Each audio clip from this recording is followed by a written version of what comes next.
રામ રામ ખેડૂત મિત્રો, કેમ છો? બધા કુશળ હશો, મજામાં હશો? આ સાલનું ચોમાસું થોડું નિષ્ક્રિય લાગે છે. ખેતી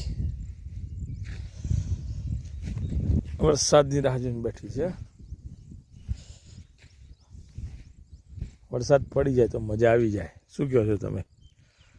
નહીતર બધા નીચેના લોકો બધા જમીનના ઉપર આવી જાય અને ખેડૂતોની બધી હાલત કફોડી કરી નાખશે એવું લાગે છે.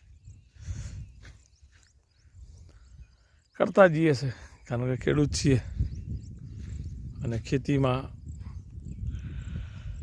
કિસાન નું ધર્મ છે. જોશે ઉપરવાળું મહેનત કરવાની છે.